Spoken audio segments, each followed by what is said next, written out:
This week on GamePron News, it's official. Electronic Arts has bought PopCap Games, and fans on both sides don't know quite what that means.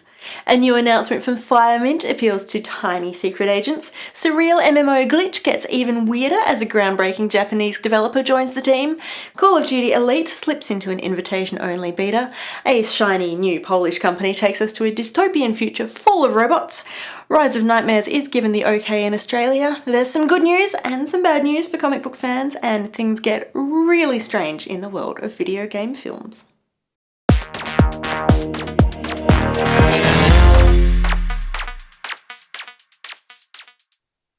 Hi, I'm Jessica Citizen. We'd all heard the rumours, but it was still a bit of a surprise when we learned that PopCap Games had been acquired by Electronic Arts. The price tag on this particular deal, an anything but casual $750 million. Officially, that's $650 million in cash and $100 million worth of shares of EA common stock for PopCap stockholders.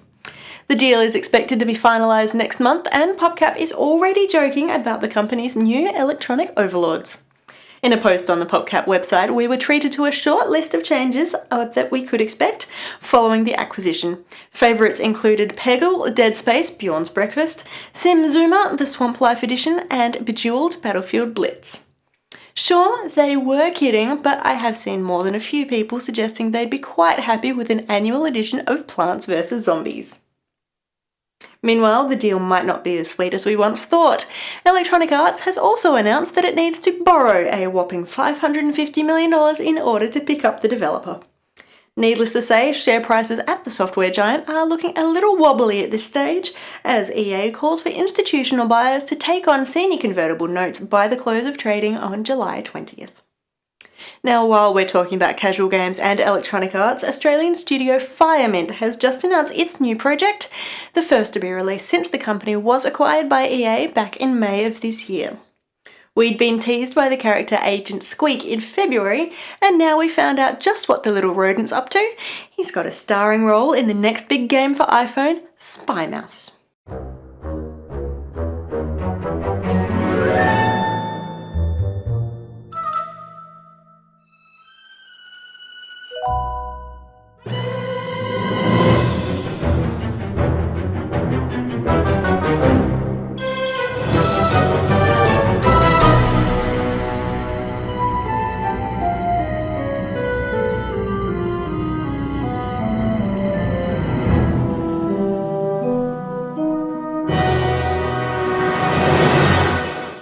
The game's been 2 years in development and is shaping up for release in just a couple of months.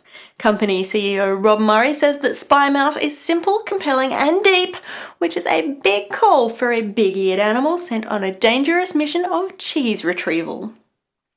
Glitch is a quirky, indie, free-to-play, browser-based MMO that is taking the world by storm, even though it's still in closed beta.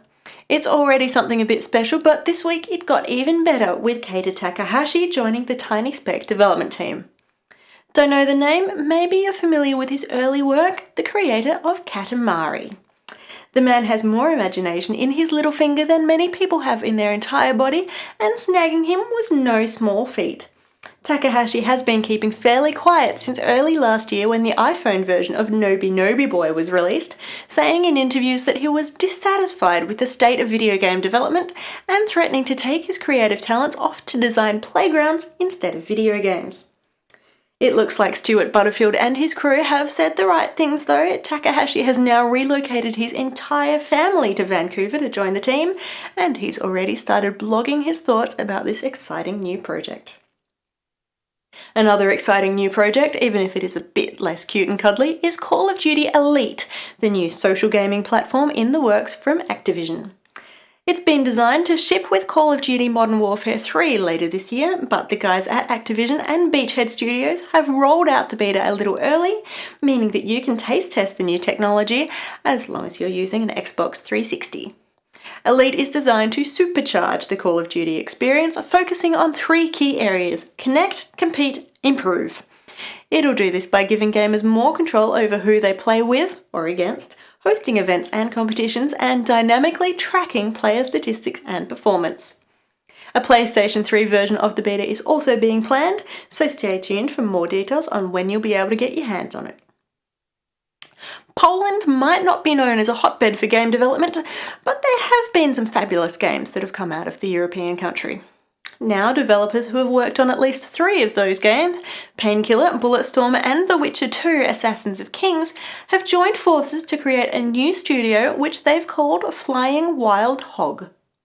And to go with the awesome new name, the company's got an awesome new title in the works too, Hard Reset.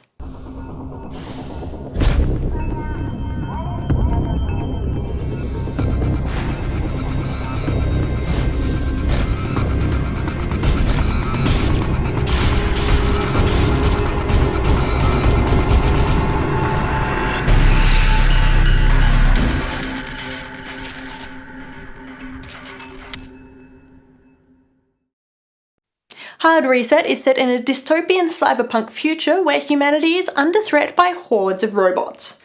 Now, even though this is the first we've heard of it and the trailer doesn't really show much, the game has been in development for a while now and is due for release in September. Now, Sega's new one, Rise of Nightmares, is also out in September, and this week we found out that the game has been cleared for an Australian release. It looks like the developers weren't quite sure about this one though, slipping the Kinect horror title through the classification board under the radar, using the mysterious title Star Maxter. The game has now been classified MA15+, restricted to gamers 15 years and over, and it contains strong horror violence, blood and gore. While this is a good thing for Australians, international fans of the genre are a little disappointed that Rise of Nightmares doesn't seem as offensive as they'd first hoped. And finally, a few video game adaptations to start off your weekend. Dark Horse suffered the wrath of a planet full of gamers as a planned promotion for the digital comic book versions of Mass Effect went horribly wrong. The comic company's website buckled under the strain, meaning that the web store and the free comics contained therein was unavailable for nearly all of the 24-hour giveaway window. At this stage, we're not sure if it's been rescheduled. But don't let that cloud your opinion of the company. This week we also learned that the publisher is currently compiling a 304-page volume of comics inspired by Valve games, Left 4 Dead, Portal and Team Fortress 2. Valve Presents The Sacrifice and Other Steam-Powered Stories is due out in November, and early reports are positive. The Left 4 Dead universe gets a well-suited follow-on in the title tale, and as long as the authors stay well away from slash fiction, the other two should be no different. While video game-related comics and novelizations are generally fairly tolerable, video game-related films have a completely different reputation. Only one video game movie has ever been considered a box office success, and it wasn't Lorenzo di Bonaventura's interpretation of Doom. That hasn't stopped the producer from dipping his toes in the murky waters yet again, announcing that, along with Odd Lot Entertainment, he started work on a film adaptation of a game with no plot, no characters, and the most minimal of settings. Space Invaders. We will be waiting a little while for this one. Di Bonaventura is currently looking for a writer for the project, as he finishes work on a film adaptation with plenty of storyline, Orson Scott Card's sci-fi classic Ender's Game. Till next week, I'm Jessica Citizen, and this is GamePron News.